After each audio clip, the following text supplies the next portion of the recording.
Bom dia, pessoal. Bom domingo a todos. E hoje nós vamos fazer um conteúdo aqui. E hoje nós vamos fazer um conteúdo diferente. Eu conversando aqui mais Sueli, resolvi contar aqui um vídeo que a gente, quando era garoto, que é criado no interior, escuta muitas histórias, né? Muitas. História de medo, de mal-assombro. Tá balançando a mesa. E aqui tinha uns primos meus, umas pessoas mais antigas, contavam muitas histórias, pessoal. E hoje... E outras verídicas, né? E umas verídicas, né? E hoje eu conversando aqui e comecei a lembrar, aqui, pensando mais sobre o Vinícius, lembrei de algumas. E resolvi contar no vídeo para vocês. Tinha luz elétrica, né? O pessoal sentava, se juntava e começava a contar essas histórias. No terreiro da casa de uma pessoa e ia ficar lá conversando, né? E a gente, garoto, né? Às vezes morria de medo, né? Chegava em casa, cadê dormir? Pois é. Eu ouvi muito essas histórias, né? Também ouvi muito. O pai contava, e quando a gente quer lembrar, termina que não. Às vezes dá um branco que a gente esquece, né? Mas eu lembrei de algumas aqui, pessoal, e nós vamos fazer o vídeo contando para vocês essas histórias. Com certeza aí onde vocês moram, também vocês já escutaram várias, né? Várias desse tipo aí, né? Desse tipo, é verdade. E tem muitas histórias, né? A gente era garota, a história da loura no banheiro da escola, né? Não, misericórdia, até eu tinha medo, eu só ia pro banheiro morrendo de medo. Eu entrava no banheiro com tanto medo no mundo. A história da loura do banheiro de terror, né? Que a gente morria de medo. E aterrorizava mesmo, né? Mas vamos lá, Sueli, lembrar de algumas aqui para a gente passar para o pessoal. Vamos lá para essa que tu tava ontem a gente conversando e tu lembrou. Tava falando a história lá do cemitério. Pessoal, a história do cemitério. O bêbado foi passando, pessoal, de frente por trás do muro do cemitério. E nessa daí tinha entrado dois caras para dentro do cemitério para chupar caju. Viram um pé de caju dentro do cemitério e foram lá tirar caju. E os dois caras tiraram os caju e foram fazer a divisão. Aí um cara dizia para o outro: vamos dividir, 2 para mim, 2 para você, 2 para mim, 2 para você. E estava dividindo o caju, fazendo a matemática lá, a contagem. E nessa daí o bêbado ia passando perto do muro do cemitério e ouviu. Correu para uma igreja que tinha próximo e disse para o padre: padre, o demônio e Jesus estão dividindo as almas lá no cemitério. Misericórdia. Aí o padre foi lá escutar a conversa. Quando o padre chegou perto do cemitério, os caras começaram a dizer: 2 para mim, 2 para você, 2 para mim, 2 para você. Aí nessa daí um cara disse para o outro: eita, agora vamos dividir os 2 que estão lá fora. O padre falou: corre, desgraçado, que os 2 é nós 2.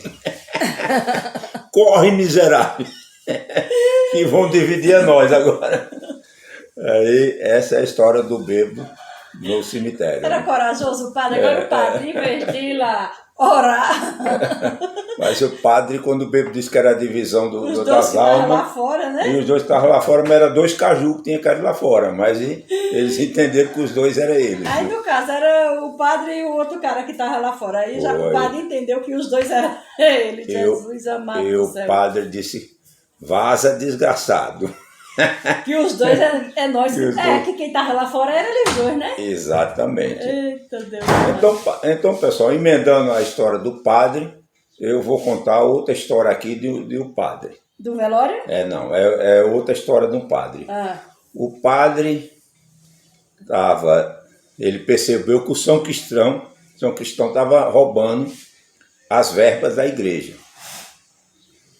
Aí o padre disse: eu vou fazer ele ir para o confessionário se confessar. Ele está roubando as verbas da igreja. Aí disse o São Cristão, disse: filho, estão roubando as verbas da igreja, está assumindo o dinheiro. Porque o São Cristão pegava os dinheiros maior e embolsava. E levava só as moedas para a sacristia lá da igreja. O padre percebeu que o São Cristão estava roubando.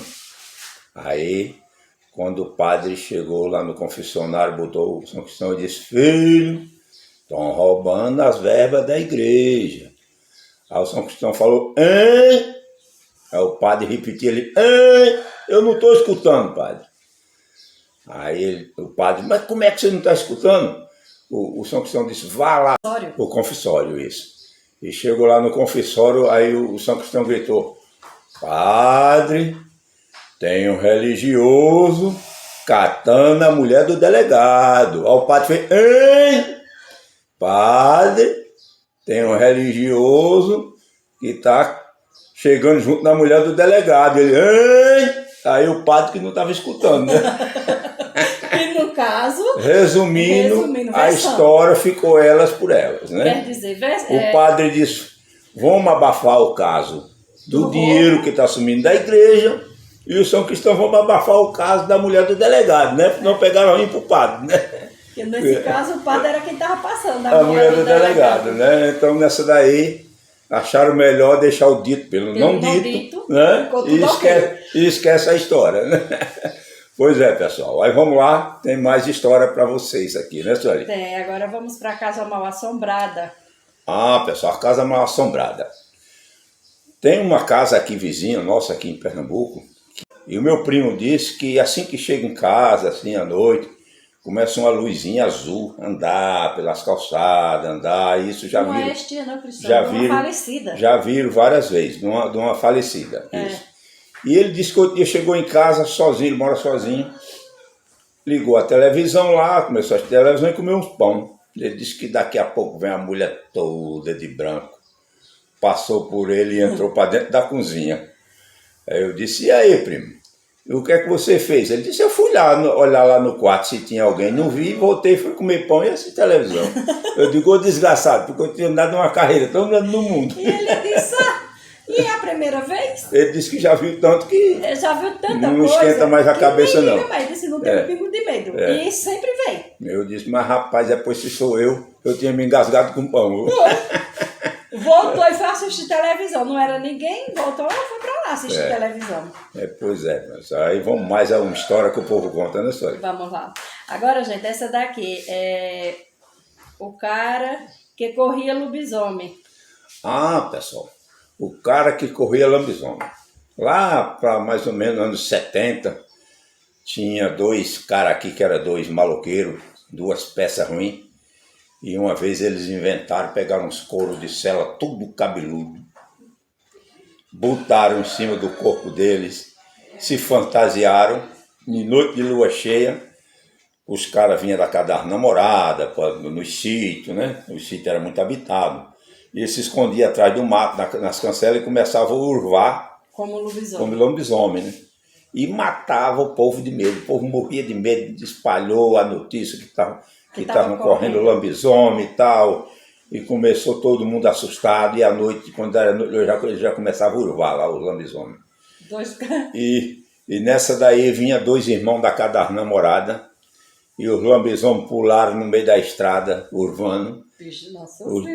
Os dois caras pegaram duas facas peixeiras de 12 polegadas e partiram para cima dos lobisomens. E os lobisomens só não fizeram cagar nas calças. Mas abriram, viu? Os dois caras corajosos. Os dois caras corajosos que gostavam de pregar medo. E os dois lobisomens tiveram que pedir, pelo amor de Deus, para não morrer. Para não morrer. Pois essa foi a história dos lobisomens. Dos dois maloqueiros por correr lobisomem. O maloqueiro sabia. Não, esses dois maloqueiros aprontavam muito. Cagavam, melavam as cancelas para o pessoal melar a mão. E corria lobisomem e fazia muita barbaridade. Mas uma dessa, tá vendo, gente? Uma dessa quase que perdiam a vida, né? Os lobisomens ia-se embora. Pois é. Assombração na estrada. Agora essa, gente, essa é comigo. Essa aqui é verídica, não é coisa de trancoso. Essa é verídica. Outro dia, por volta de umas 6 e pouca da tarde, eu vinha do sítio, lá da mais meu pai. A gente tinha lá tava trabalhando, aí quando foi a pouquinho da noite, aí nós já saiu de lá mais de 6 horas. Aí quando chegamos aqui já pertinho daqui da Rainha, né, Genivaldo? Já bem pertinho aqui, já vai chegando na Rainha, aí tem uma baixada, lá onde morava um senhor, que até então, eu não vou citar o nome, até porque a gente tem grande respeito pela família. Mas o pessoal tinha, assim, um certo medo, certo receio. Aí pai já tinha visto várias e várias e várias assombrações num lajeiro debaixo de um pé de manga. Sempre que pai vinha, ou de madrugada quando ele ia para o sítio, ou a boquinha da noite quando ele vinha. Aí pai não tinha, assim, ele disse que não tinha medo não, ele já deduzia que era alguma coisa, ele disse que dava aquele arrepio na espinha, que o pessoal antigo tem essa história do arrepio na espinha. Ele disse que passava de coxa quente, mas ele era tão, de uma maneira que ele passava e dava boa noite. Ou boa noite ou bom dia. Ia-se embora. E aqui dali sumia. Quando ele olhava para trás não tinha mais nada, mais ninguém. Quando foi nesse dia, a pouquinho da noite a gente vinha do sítio, aí ele viu de longe algo estranho. Aí ele disse assim, homem, caminha-se ali, já tá tarde, para ver se a gente chega mais logo. Pelo menos ali na entrada da rua, para ver o claro dos postes. Aí pronto. Eu disse, acho por que, pai? Aí ele disse, não, vamos embora, vamos subir pelo menos esse tupete dessa ladeira. Só que eu já tinha visto uma mulher alta, seca, com uma roupa meia parda e uma trouxa na cabeça, segurando aquela trouxa na cabeça. Aí tinha uma cerca que dividia os terrenos e tinha uma moita de labirinto. Aí entrou lá na moita de labirinto, aí eu disse, pai, quem é aquela mulher, uma hora dessa na estrada, com uma trouxa na cabeça, e entrou ali na moita de labirinto? Aí pai disse, que mulher, menina? Eu digo, oxi, uma mulher alta, seca, com a roupa meia parda, escura. Agora eu não vi a fisionomia, que é como se ela estava de costa, andando, né, na frente da gente. Aí entrou na moita de labirinto. Eu digo, pai, eu vou olhar quem é. Aí o pai disse, menina, pelo amor de Deus, caminha. Eu já mandei tu caminhar pra gente passar, pra tu não ver nada, e tu ainda vem me perguntar, e tu viu? Eu digo, deixa eu ver, pai, eu vou olhar quem é que entrou ali na moita de labirinto. Aí pai, caminha, menina, vai-se embora. Vai-se embora, que vai olhar nada. Quando a gente subiu, menino, que descemos a ladeira, embaixo encontramos mais 2 senhores que moravam lá no sítio, que era um primo de pai, que já morreu, e meu tio, que medroso não, que agarra nas calças, que já tinha visto a assombração e não tiveram coragem de passar. Voltaram para ir por outra estrada. Aí perguntaram, aí pai disse, eu vi de longe, mas essa menina é triste, eu nunca vi uma coisa dessa não. Ela viu e ainda queria ir para debaixo da moita de labirinto. Olha quem era a mulher. Eu, moleca. Agora, a história do velho Moisés. A história do velho Moisés. Aconteceu, pessoal, na época eu era garotão, com uns 13 para 15 anos, e na casa do meu avô, acontecia uma história lá que jogavam pedra, chovia pedra dentro da casa, jogava terra dentro do café quando eles iam tomar café, e chovia, era uma chuva de pedra. Na época foi pessoas vigiar, disseram que era uma menina que ele criava, e não era menina, eu sei que chovia pedra dentro da casa do velho. E ouvia vozes, era uma coisa horrível. E numa dessa daí, chamaram umas rezadeiras para ir rezar um terço, né? E a rezadeira botaram uma imagem de Santo Antônio lá e começaram a rezar. E as velhas rezam para lá, rezam para cá. Sapecaram uma pedra em Santo Antônio que foi caco para tudo quanto foi lado. Sangue de Cristo. Foi. O negócio lá era feio. Aí uma vez meu pai disse, Val, você que vai dormir na casa do seu avô. E cada vez ele mandava um para ir fazer companhia. E nesse dia eu fui, pessoal, eu botei um banco de mulugu bem largo, forraram lá e me deram um travesseiro, um lençol e eu fui dormir naquele banco lá. E a pedra, chovendo pedra por tudo quanto era lado. Eu botei a cabeça do lado de fora para ver de onde era que vinha as pedras. Sapecaram um tijolo no meio da testa que eu fiquei uma meia hora esfregando. Aí as portas, pessoal, daquelas que é cortada no meio, sai brusa, de madeira, né? Aí eu abri a porta de cima e falei, eu vou embora. Aí quando eu olhei, mais para frente um pouquinho, o meu irmão dizia que vinha um velho que já tinha morrido tangendo os boi. Mais para cima tinha uma igrejinha que era onde tinha morrido uma senhora que disse que era super mal assombrada. Aí eu digo, eu tô ferrado, vou ficar aqui mesmo. Não, aqui, o cara que foi cagar no cemitério e limpou o rabo com urtiga. Gente, na época o pessoal carregava batata doce nos burros, banana, né? Nos burros, né? Aí eles saíam de madrugada com os burros, né? Para ir para feira em Palmeira dos Índios. Em Palmeira dos Índios. Aí tem um cemitério aqui em Belo Jardim, o nome do cemitério, né? Cemitério do Bom Jardim. Aliás, cemitério do Bom Jardim, que é depois de Rua Nova, tem uma entrada que descia, fica mais perto. Aí, umas horas, disse que uma meia-noite, não sei que horas, que eles já iam andava em tropa, 3, 4. Diz que deu vontade, andou de barriga, aí justo na passagem do cemitério, que ele morria de medo, porque já tinha visto várias coisas, os burros se assombravam. Aí parou, mas teve que ir pro mato, não tinha jeito. Aí foi pro mato, chegou lá, fez o serviço, disse que cagou, mas rapaz, o medo tava tão grande no mundo, que disse que na hora de limpar o feofó, passou a mão numa moita de mato lá. Não era urtiga? Passou a urtiga no rabo. Urtiga, pessoal, para quem não conhece, é um tipo de uma erva do mato que queima. Queima bastante, vira uns caroços na pele. Ela é até uma folha verde com um peluzinho avermelhado, né, Genivaldo? Exatamente. Aí ele pôs o feofó com urtiga. Disse que já pulou de dentro do cemitério, já morrendo, se acabando, com o rabo queimando. E teve que ir para Palmeira, chegar lá, descarregar esses burros, voltar para trás, mas disse que sofreu tanto no mundo. Chegou em casa, disse que o rabo virou... Chegou em casa de rabo quente. De rabo... Que quente? Chegou em casa de rabo ferido. Que queima, que fica cheio de bolinha, né, Genivaldo? Exatamente. Agora isso aí era pai que contava, que foi colega dele, que aconteceu com um colega de pai. Aliás, um primo, né? Aí o fogo corredor é de Genivaldo. A história do fogo corredor, pessoal, era um irmão meu que ele gostava de ir para casa da namorada e morava num sítio distante. E ele foi montado num cavalo de um fazendeiro, o cavalo era muito bom.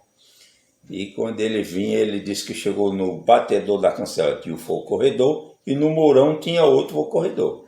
Ele não tinha escolha, ou voltava para casa da namorada ou passava, né? E a cancela era baixa, não era uma cancela alta, ele disse que o cavalo, daqueles cavalos grandes, bom, ele açoitou o cavalo e pulou por cima. Chato. Foi. Pegou lá a espora do cavalo. O cavalo pulou, a cancela era daquelas cancela baixa, ele pulou por cima. Eles quase se arrebentam com o cavalo e tudo do outro lado, mas passou. Passou no meio dos dois fogos corredor. Para quem não sabe o que é fogo corredor, pessoal, aqui no Nordeste a gente via muito. Era tipo duas bolas assim de fogo. Que fica correndo de um lado para outro. E ficam correndo de um lado para o outro. Uma sobe, outra desce na água. Uns dizem que já viram, que acham que é tipo uma caveira de fogo. É um negócio assim assustador. Eu já vi. Eu já cheguei a ver, mas de longe. Não cheguei a ver de perto. Também, lá na casa de Titê, lá na Serra. Exatamente. Por cima dos cajueiros, eu vi. Antigamente aqui no Nordeste a gente via muito fogo corredor. Até o pessoal não deixava, ficava assim, menino entra, não é? Que não podia ver, que não sei o quê. Os mais velhos contam, né, a lenda, que é a história do compadre e com a comadre que tiveram um relacionamento e viraram fogo corredor, né? Mas isso é lenda, né? Ninguém sabe. Eu sei que a gente vê essas bolas de fogo muito aqui no Nordeste, aí disse que era o tal do fogo corredor.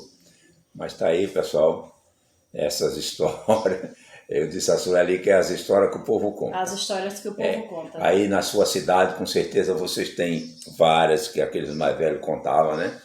História de mal assombrada, casa mal assombrada, aqui tem várias, né? Tem umas aqui que os meus primos diziam que arrastava esteira, jogava no dominó, dava risada, derrubava as vasilhas. E quando ligava a luz estava tudo no lugar, não tinha caído nada. Não tem caído nada. Então tem casas terríveis por aqui. Mas tá aí, pessoal, esse vídeo é todo especial para descontrair, né, Sueli? Dá uma descontraída, né? E contar aí essas histórias que o povo contava e deixava a gente com bastante medo. E umas que a gente até viveu, né? Exatamente. Então tá aí, pessoal, todos os meus amigos espalhados por esse Brasilzão vão se divertir, né? Ouvindo essas histórias engraçadas. Então tá aí, um bom domingo para todos. Faça o seu comentário. Aqueles que não for inscrito, se inscrevam no canal. assistir o vídeo até o final e dê aquele likezinho, né, pessoal? Aquele likezinho carimbado, viu, gente? É.